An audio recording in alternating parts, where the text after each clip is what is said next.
అందరికీ నమస్కారం అండి. వెల్కమ్ టు నాయకార్సి. ఈరోజు మనం ఫ్లైట్ కంట్రోలర్ గురించి చూద్దాం. ఇక్కడ ఏదైతే ఉందో ఇది ఫ్లైట్ కంట్రోలర్ అండి. మొన్న మనం మిషన్ ప్లానింగ్ గురించి చూసాం కదా తెలుగులో. ఈరోజు ఫ్లైట్ కంట్రోలర్ గురించి చూద్దాం. ఈ ఫ్లైట్ కంట్రోలర్ దీని పేరు పిక్సాక్ అంటాం. ఈ పిక్సాక్ అనేది చాలా వెరైటీ ఆఫ్ ఫార్మాట్స్లో వస్తుందన్నమాట. ఎలా అయితే మనకి ఫోన్స్ ఉన్నాయో Apple phones and something one plus, Redmi, అట్లా ఎన్నైతే ఆల్ టైప్స్ ఆఫ్ ఫోన్స్ ఉన్నాయి కదా, అలా ఎన్నైతే వేరియంట్స్ ఉన్నాయో పిక్సాక్స్లో కూడా చాలా టైప్స్ ఆఫ్ ఫ్లైట్ చాలా టైప్స్ ఆఫ్ వేరియంట్స్ ఉన్నాయి. బట్ ఎక్స్పెషల్లీ ఈ ఫ్లైట్ కంట్రోలర్ దాన్ని ఆటో పైలట్ అంటాం. ఎందుకంటే దీన్ని యూజ్ చేసి మనం మొత్తం వెహికల్ యొక్క నావిగేషన్ని దీన్ని యూజ్ చేసే మనం డిఫైన్ చేస్తాం అన్నమాట. దీన్ని యూజ్ చేసే మనం అన్ని కంట్రోల్ చేస్తాం. అండ్ ఇది one type of auto pilot. Name వచ్చేసరికి పిక్సాక్ కేటగిరీస్లో వస్తుంది. పిక్సాక్ ఫ్యామిలీ అనేది ఒక 10 వరకు వేరియంట్స్ ఉన్నాయి ఆల్రెడీ పిక్సాక్ ఫ్యామిలీలో. ఓకే, ఇది వన్ ఆఫ్ ద ఫ్యామిలీ. ఇంకోటి ఏంటంటే cube pilots US made flight controller అనమాట. అవేంటంటే industrial grade and military grade కూడా దాన్ని వాడేదానికి ఛాన్సెస్ ఉన్నాయి. అండ్ మన దేశంలో జరిగే కొన్ని ఎవరైతే డైరెక్ట్గా మిలిటరీతో డైరెక్ట్గా సంబంధం పెట్టుకున్నారో వాళ్ళు ఏంటంటే పిక్సాక్ క్యూబ్స్ యూజ్ చేస్తారనమాట. అండ్ వై ఎందుకు అంటే ఈ పిక్సాక్ అనేది ఓపెన్ సోర్స్, అందులో ఏ కోడ్ ఉంది అండ్ మొత్తం అనేది అందరికి తెలుస్తుంది. మీరు కూడా దాన్ని మీ లోకల్ రిపాజిటరీలోకి క్లోన్ చేసుకోవచ్చు, మీరు కూడా దాని మీద వర్క్ చేసుకోవచ్చు అండ్ ఎక్స్ట్రా ఫీచర్స్ అనేవి దీనికి యాడ్ చేసుకోవచ్చు అనమాట ఫామ్వేర్లో. ఇది హార్డ్వేర్ మొత్తం. ఈ హార్డ్వేర్లో వచ్చేసరికి ఏంటంటే ఇప్పుడు మనం చూసుకుంటే ఈ పిక్సాక్కి ఇది సేమ్ యాజ్ ఇట్ ఈస్గా ఇప్పుడు పర్ సపోజ్ ఒక బాడీలోకి దీన్ని ఎంబెడ్ చేయాలి. ఇలా పెడితే కనుక ఆ బాడీలో ఈ పిక్సాక్కి మనకి ఇక్కడ డైరెక్షన్ అనేది ఉంటుంది. ఓకే, ఆల్రెడీ ఈ డైరెక్షన్ యారో ఇది ఫ్రంట్ అనమాట. ఓకే, ఈ నోస్ మన వెహికల్ నోస్ ఈక్వల్ అవ్వాలి. అలా మనం వెహికల్లో దీన్ని మౌంట్ చేయాలి. ఈ పిక్సాక్ని మనం మౌంట్ చేసేటప్పుడు ఏంటంటే యాంటీ డాంపర్ ప్యాడ్స్ అనేవి వాడాలన్నమాట. అవి వాడడం వల్ల ఏమవుతుందంటే మోటార్ తిరగడం వల్ల వచ్చే వైబ్రేషన్స్ని ఆ యాంటీ డాంపర్ ప్యాడ్స్ అనేవి ఐసోలేషన్ చేస్తాయి. అదే క్యూబ్ పైలట్స్ ఏవైతే ఉందో ఆరెంజ్ క్యూబ్, అది అందరికీ తెలిసింది. దాంట్లో ఏంటంటే ఇన్బిల్ట్గానే ఈ వైబ్రేషన్ని ఐసోలేషన్ చేయడానికి లోపల సాఫ్ట్నర్స్ ఉంటాయి అన్నమాట. అదే క్యూబ్లో పెడతారు. ఓకే, అది మీరు డైరెక్ట్గా దీన్ని తీసుకున్నా చేయొచ్చు. దీని కాస్ట్ అరౌండ్ టోటల్ సెట్ వచ్చేసరికి మీకు 35,000 అలా పడుతుంది. బట్ మీకు క్యూబ్ పైలట్ ఆ సెట్ తీసుకోవాలంటే మీకు దాదాపు 75,000 అలా పడుతుంది అనమాట. సో ఎవరైనా స్టార్ట్ చేయాలనుకుంటే దీంతో స్టార్ట్ చేయొచ్చు ఈ వీడియోస్ చూసుకొని. సో ఇది ఆటో పైలట్. ఈ ఆటో పైలట్లో ఏంటంటే ఇన్బిల్ట్ కంపాస్ అనేది ఉంటుంది. ఇన్బిల్ట్లో ఐఎంయూ సెన్సార్స్ అంటాం అనమాట. అంటే కంపాస్ అని నేను విడిగా చెప్పను. ఎక్కడైతే ఐఎంయూ అనే పదం వస్తుందో అక్కడ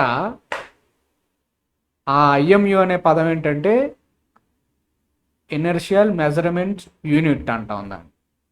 ఓకే, అంటే ఇనర్షియాని మెజర్ చేసే యూనిట్స్. దాన్ని బట్టి మనం ఏంటంటే ఫిజికల్ క్వాంటిటీస్ అయిన యాక్సలరేషను, స్పీడు, యాంగులర్ వెలాసిటీ ఇలాంటివన్నీ మనం ఫైండ్ అవుట్ చేయగలుగుతాం అనమాట. ఓకే, అండ్ ఆ సెన్సార్స్ని ఏమంటాం, మెమ్స్ సెన్సార్స్ ఉంటాయి దీంట్లో. యాక్సలరోమీటర్, గైరోస్కోపు అండ్ హెడ్డింగ్ని రిప్రజెంటేషన్ చేయడానికి మ్యాగ్నెటోమీటర్. ఓకే, ఆ 3 ఇందులో ఎంబెడ్ అయిపోయి ఉంటాయి. ఈ పీసీబీ లోపల ఉన్న పీసీబీలో ఎంబెడ్ అయిపోయి ఉంటాయి. అండ్ మోడర్న్ డేస్లో ఐఎంయూస్లో జీపీఎస్ సెన్సార్స్ కూడా యాడ్ అయినాయి అనమాట. ఓకే, ఎప్పుడన్నా ఐఎంయూ అనే సెన్సార్ని మనం రిప్రజెంటేషన్ చేసాము అంటే along with accelerometer, gyroscope, magnetometer, GPS. So ఈ సెన్సార్స్ని యూజ్ చేసి మనం డైరెక్ట్గా ఒక పాయింట్ ఎర్త్ మీద ఒక పాయింట్ని మనం డిఫైన్ చేసేయచ్చు అనమాట. ఈ స్పేస్లో, ఈ ఎర్త్ స్పేస్లో. ఇప్పుడు ఈ ఫ్లైట్ కంట్రోలర్కి జీపీఎస్ ఉందనుకోండి, ఇప్పుడు జీపీఎస్ లేదు కాబట్టి ఇక్కడ నేను ఒక పాయింట్ని నేను డిఫైన్ చేయొచ్చు అనమాట. ఓకే, లాక్స్లోకి వెళ్ళిపోయి ఇక్కడ నేను రోలు పిచ్చే యాక్సెస్ అనేది నేను తీసుకోగలను. అదే నేను దీనికి జీపీఎస్ యాడ్ చేశాను అనుకోండి, అప్పుడేంటి నేను యాక్యురసీగా XYZ పాయింట్, ఇప్పుడు పాయింట్ అంటే ఇప్పుడు మనం 3D స్పేస్లో మెన్షన్ చేస్తే ఇది ఒక జెడ్ యాక్సెస్, ఇది ఒక XYZ, ఈ పాయింట్ నా చూపుడు వేలు ఉంది కదా, ఇది ఒక పాయింట్ అనమాట. ఓకే, నెంబర్ ఆఫ్ పాయింట్స్ని కలుపుకుంటూ వెళ్తే ఎలా అయితే ఒక స్ట్రైట్ లైన్ అవుతుంది, ఆ స్ట్రైట్ లైన్ సర్టెన్ ప్యాటర్న్స్లో తీసుకెళ్తే ఎలా అవుతుంది, ఈ మొత్తం ఏదైతే యుఏవి ఫంక్షనాలిటీ అండ్ డ్రోను లేకపోతే అటానమస్ ఫంక్షనాలిటీ మొత్తం మనం చిన్నప్పుడు చదువుకున్న గ్రాఫ్ మెథడ్ మీద ఉంటుంది అనమాట. ఫర్ సపోజ్ ఇక్కడ చూసుకోండి, ఇదే గ్రాఫ్ అనుకోండి, X యాక్సిస్ Y యాక్సిస్, ఇక్కడ 0 0 ఉందనుకోండి. ఓకే, ఇక్కడ 0 0 ఉందనుకోండి, సంథింగ్ 1 1కి వెళ్ళాలంటే ఎంత స్ట్రైట్ లైన్ వెళ్ళాలి. ఓకే, ఇది యూనిట్స్ అనమాట, అది కిలోమీటర్స్ అన్న అవ్వచ్చు, మీటర్స్ అన్న అవ్వచ్చు, ఏదన్నా అవ్వచ్చు. సో ఈ ఫ్లైట్ కంట్రోలర్స్ వచ్చేసరికి ఇదన్నమాట. లాస్ట్ టైం మనం మిషన్ ప్లానర్ చూసాం కదా, ఆ మిషన్ ప్లానర్ని యూజ్ చేసి ఈ ఫ్లైట్ కంట్రోలర్లో మనం ఫార్మ్వేర్ ఇన్స్టాల్ చేస్తాం. ఇక్కడ ఫార్మ్వేర్ అంటే ఏంటని ఒక మీకు డౌట్ వచ్చినప్పుడు, ఎవరికైతే డౌట్ వచ్చిందో వాళ్ళకి చెప్తున్నాను, అండ్ ఎవరికైతే డౌట్ రాలేదో వాళ్ళు ఆల్రెడీ చాలామంది ఎక్స్పీరియన్స్ ఉన్నారు. ఈ ఫార్మ్వేర్ అంటే ఏంటంటే మనం ఏదైతే యుఏవికి సంబంధించిన ఆల్ కంట్రోల్ సిస్టమ్స్ ఏవైతే ఉంటాయో దాన్ని కంపైలేషన్ చేసి ఒక .hex ఫైల్ కిందకి కన్వర్ట్ చేస్తారనమాట. దాన్ని ఫార్మ్వేర్ అంటాం. ఓకే, ఆ ఫార్మ్వేర్ని దీంట్లో ఇన్స్టాల్ చేస్తాం through the USB. Mission planner connect చేసి ఈ యూఎస్బిలో నుంచి మిషన్ ప్లానర్ కనెక్ట్ చేసి మనం దాన్ని తీసుకొస్తాం అనమాట. ఇప్పుడు దీంట్లో నెక్స్ట్ ప్రోటోకాల్స్ అనేవి ఉంటాయి అన్నమాట. ఈ ప్రోటోకాల్స్ అంటే ఏంటంటే, ప్రోటోకాల్ అనేది ఏంటంటే, ఇప్పుడు పర్ సపోజ్ మీరు రియల్ సిచ్యువేషన్లో చూడండి, ప్రోటోకాల్ అంటే సంథింగ్ ఒక సర్టెన్ రూల్స్ని ఫాలో అవుతూ మీరు మాట్లాడాలి. ఈ ప్రోటోకాల్ ఆఫీస్లో ఉంటుంది అంటే సర్టెన్ రూల్స్ ఉంటుంది అనమాట. ఇన్నింటికి రావాలి, అన్నింటికి రావాలి, అండ్ లాగిన్ ఎప్పుడు, లాగౌట్ ఎప్పుడు, అండ్ ఈమెయిల్ ఏంటిది, పుల్ రిక్వెస్ట్, ఆ మొత్తం ఉంటాయి అన్నమాట. అలాగే ఈ ప్రోటోకాల్ అనేది ఏంటంటే ఈ డివైజెస్ మాట్లాడుకునే పద్ధతి ఎలా ఉంటుందో దాన్ని డిఫైన్ చేస్తాయి అన్నమాట. ఇప్పుడు ఇందులో మనకి మెయిన్ ఏంటంటే జీపీఎస్ యూఆర్టీ మీద పనిచేస్తుంది, అది ఎనిమే డేటా అనమాట. అండ్ ఇందులోనే ఎస్పిఐ కాల్స్ ఉంటాయి, సీరియల్ పెరిఫెర్ ఇంటర్ఫేస్ అనేది అదొక protocol. CAN protocol the most advanced protocol ఆటోమోటివ్లో యూజ్ చేసేది, అండ్ ఈ మధ్య ఏవియానిక్స్ అంతా ఇప్పుడు ఆక్యుపై చేస్తుంది క్యాన్ ప్రోటోకాల్ అనేది. క్యాన్ ప్రోటోకాల్ చాలా interesting subject. Okay, and I2C protocol sensors data ఏదైతే మనకి I2C, ఇందులో ఎక్స్టర్నల్ కంపాస్ అనేది మనకి I2C మీద రన్ అవుతుంది. ఇంకా సమ్ లెడర్స్ ఉంటాయి, ఏదైతే యాక్యురసీగా హైట్ని డిఫైన్ చేస్తాయి లైడార్స్, ఆల్టిట్యూడ్ రిఫరెన్స్ ఇచ్చేదన్నమాట. ఐదర్ లైట్ సోర్స్ని యూజ్ చేసుకుని పనిచేసేవన్నా, అండ్ సోనార్స్ సౌండ్ సోర్స్ని యూజ్ చేసుకుని ఆల్టిట్యూడ్ని ఫైండ్ చేసేదన్నా, రాడార్స్ రేడియో సిగ్నల్స్ని యూజ్ చేసుకుని డిస్టెన్స్ని ఫైండ్ అవుట్ చేసుకునేవి ఆల్టిమీటర్స్ అంటారనమాట వీటన్నిటిని. ప్రస్తుతానికి మనం ఆల్ టైప్స్ ఆఫ్ ఆల్టిమీటర్స్ ఉన్నాయి. ప్రోటోకాల్స్ అవైలబుల్ ఏంటంటే ఆల్టిమీటర్స్కి క్యాన్ ప్రోటోకాల్లో కమ్యూనికేట్ అవ్వచ్చు, క్యాన్ యాక్సెప్టబుల్ ఉన్నాయి, ఎందుకంటే USD1 అనే 50 మీటర్ ఆల్టిట్యూడ్ రేంజ్ ఆల్టిట్యూడ్స్ ఉంటాయి, అది క్యాన్ ప్రోటోకాల్లో రన్ అవుతుంది అనమాట. ఇంకేంటంటే I2Cలో కూడా కొన్ని TF మినీ అనే సమ్ లైడార్స్ ఉంటాయి. సమ్ లైడార్స్ కాదు, పెద్ద అది TF మినీ అనేది అదొక పెద్ద కంపెనీ. ఆ కంపెనీలో లైడార్స్ అన్నీ సీరియల్ ప్రోటోకాల్ ఉంటాయి, I2C ఉంటాయి, క్యాన్ కూడా ఉంటాయి అన్నమాట. అండ్ ఆ లైడార్సే సీరియల్ కమ్యూనికేషన్లో కూడా కొన్ని అవైలబుల్లో ఉన్నాయి. మీరు కాన్ఫిగరేషన్ చేసుకునే దాన్ని బట్టి ఐదర్ ఆ లైడార్ని I2Cలో కమ్యూనికేట్ చేసుకోవచ్చు, క్యాన్లో కమ్యూనికేషన్ చేయొచ్చు, అండ్ సీరియల్లో కూడా కమ్యూనికేషన్ చేయొచ్చు. ఇదేంటంటే మల్టీ ప్రోటోకాల్ ఇంటర్ఫేసెస్ అనమాట. ఒక సెన్సార్ అనేది మల్టిపుల్ ప్రోటోకాల్లో తన డేటాని ఇవ్వగలదు, ఇది మల్టీ ప్రోటోకాల్ అనమాట. ఇక్కడ ఒకటి ఉంది చూసారా ఎల్ఈడి ఇక్కడ, ఇది ఆర్జీబీ ఎల్ఈడి. దీన్ని స్టేటస్ ఇండికేటర్గా వాడతాం అనమాట. అసలు ఏం జరుగుతుంది ఫ్లైట్ కంట్రోలర్లో అన్నట్టుగా దీనికి కొన్ని సైన్స్ ఉంటాయి. ఆ సైన్స్ అంటే ఈ లైట్కి కొన్ని అర్థాలు ఉంటాయి తెలుగులో. ఆ అర్థాలని మనం ముందు వీడియోలో చూద్దాం. ఓకే. అండ్ ఇదేంటంటే ట్రాన్స్మిటర్, ఇది మీ అందరికీ తెలిసిందే మ్యాక్సిమం. ఓకే. ఇది రిసీవర్. ఓకే. ఇది మనకి ఫ్లైట్ కంట్రోలర్తో ఉంటుంది అనమాట. ఇది ఎయిర్లో ఉంటుంది. అండ్ ఇది మనం గ్రౌండ్ నుంచి లెఫ్ట్కి వెళ్ళాలా రైట్కి వెళ్ళాలా అనేది మనం కమాండ్ ఇస్తాం. ఓకే. ఇంకా జీపీఎస్ కూడా యాడ్ అవుతుంది. సర్వోస్ ఉంటాయి, సర్వోలు. ఓకే. ఇందులో చూడండి మెయిన్ అవుట్పుట్ ఉంటుంది ఇక్కడ ఇటువైపు చూసారా, main output, auxiliary outputs. Main output switch చేసి మీరు ఏం చేయగలరంటే డిఫాల్ట్గా మీరు ఏదైతే ఫార్మ్వేర్ వేస్తారో మెయిన్ అవుట్పుట్ 1 2 3 అక్కడి నుంచి సర్వోలు ఆటోమేటిక్గా కాన్ఫిగరేషన్ అయిపోతాయి అనమాట వెహికల్కి కావాల్సింది. పర్ సపోజ్ మీరు ప్లెయిన్ సాఫ్ట్వేర్ కనుక వాడినట్లయితే డిఫాల్ట్గా 1 2 3 4 అనేవి ఎల్రాను, ఎలివేటరు, రడ్డరు, థ్రాట్లు కాన్ఫిగరేషన్ అయిపోతాయి అన్నమాట. ఆక్సిలరీ అవుట్పుట్స్ ఇంకా మిగిలితే మెయిన్ అవుట్పుట్ని ఏం చేస్తాం, మనం ఇప్పుడు ఒక డివైస్ని రెడీ చేస్తామంటే దాన్ని ఒక స్పెసిఫిక్ అప్లికేషన్ మనం వాడతాం అనమాట. అది వాడి మనం రియల్ టైం ప్రాబ్లమ్ని సాల్వ్ చేస్తాం. ఇందుకే ఇంజనీర్స్కి శాలరీస్ ఇస్తున్నారు, అన్నీ ఇస్తున్నారు.